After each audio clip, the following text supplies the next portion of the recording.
दोस्तों नमस्कार। मैं फिर से स्वागत कर रहा हूँ आप लोगों का। और यहाँ पे मैं आपको बताने वाला हूँ प्रकाश का परावर्तन किसे कहते हैं एवं इनके नियम को। ये क्वेश्चन बहुत बार ये पूछा गया है आपका बोर्ड परीक्षा में और ये बहुत इंपॉर्टेंट है। तो मैंने बीबीडी के पेपर से इस क्वेश्चन को लिया है और इस क्वेश्चन में पूछा जा रहा है क्या कि प्रकाश का परावर्तन किसे कहते हैं। तो प्रकाश का परावर्तन किसे कहते हैं एवं इनके नियमों को लिखें। तो इनके नियमों को लिखना है। तो ये क्वेश्चन में पूछा जा रहा है, तो इसको समझते हैं कि ध्यानपूर्वक कि क्या होता है। इसमें बहुत तरह से लिखा हुआ है, तो मैं आपको समझाने का प्रयास करूँगा कि इसमें मेनली क्या रहा है, इसका क्या मतलब है। तो यहाँ पे उत्तर में क्या लिखा हुआ समझिएगा। जब प्रकाश किसी पॉलिश हुई चमकदार सतह पर पड़ता है तो एक सुनिश्चित दिशा में विस्तारित होती है ना। मतलब एक ऐसा दिशा में जाती है जो कि पूरी तरह सुनिश्चित हो, है ना, निश्चित दिशा हो, है ना।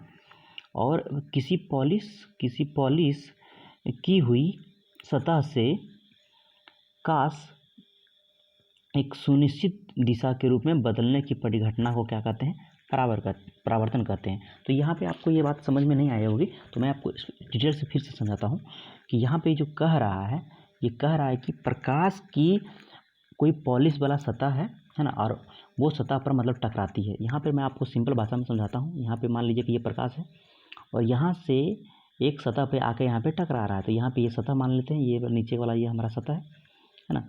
और टकराने के पश्चात फिर उसी माध्यम में लौट जाती है ना।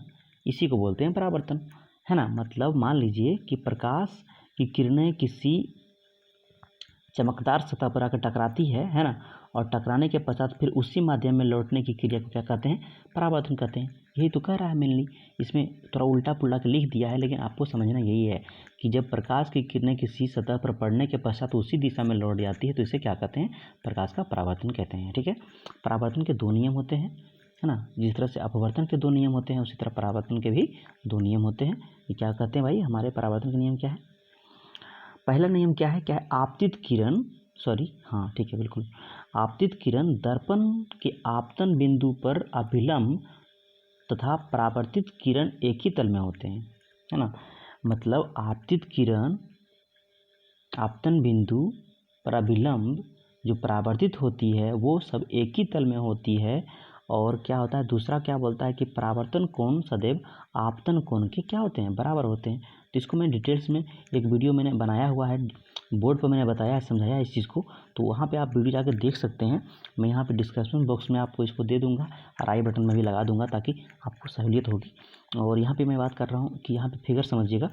ये हमारा क्या है, ये दर्पण का सतह है, ठीक है ना, ये वाला भाग है ना। और यहाँ पे क्या हो रहा है, ये जो है यहाँ से मान लीजिए सूर्य का प्रकाश है और यहाँ से क्या हो रहा है, ये आपका आपतित हो रही है, यहाँ पे आकर के टकरा रही है और ये हमारा इसी से लौट रही है ना। यही कर रहा है ना।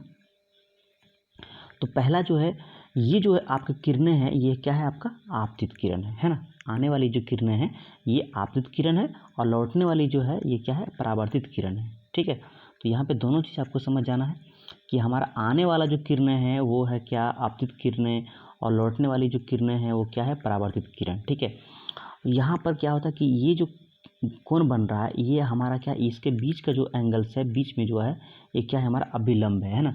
इसके बीच में एक लाइन हम खींच देंगे, लंब खींच देंगे, है ना, नहीं नॉर्मल खींच देंगे, तो ये हमारा क्या हो जाएगा, लंब यानी कि अभिलंब बना देगा, है ना। तो ये अभिलंब हो गया। और अभिलंब और आपतित किरण के बीच में जो कोण बनता है इसको बोलते हैं आपतन कोण। आपतन कोण यहाँ पे आर आई जो बना हुआ है ये आपतन कोण हो गया। और इसके दोनों के बीच में जो कोण बना हुआ है ये है आर, और ये हमारा क्या है, परावर्तन कोण है। तो ये आपतन कोण आई और परावर्तन कोण आर, ये दोनों क्या होते हैं, बराबर होते हैं। तो यहाँ पे आपका दूसरा नियम में लिखा हुआ है, परावर्तन कोण सदैव आपतन कोण के क्या होते हैं, बराबर होते हैं, है ना। आपतन कोण परावर्तन कोण के बराबर होते हैं। That is very good. तो आप, आई होप आपको समझ में आया होगा। क्या लिखना है, प्रकाश किसी माध्यम में जब जाती है तो टकरा करके किसी सतह से, चिकनी सतह से टकरा करके और क्या आती है, उसी माध्यम में लौट जाती है। तो ये हमारा परावर्तन होता है और ये हमारा परावर्तन के दो नियम होते हैं, एक और ये दो नियम। आई होप आपको समझ में आया होगा। तो वीडियो को लाइक करिएगा और चैनल को सब्सक्राइब करिएगा। कोई दिक्कत हो तो कमेंट बॉक्स में ज़रूर पूछिए। धन्यवाद। आपका दिन शुभ हो।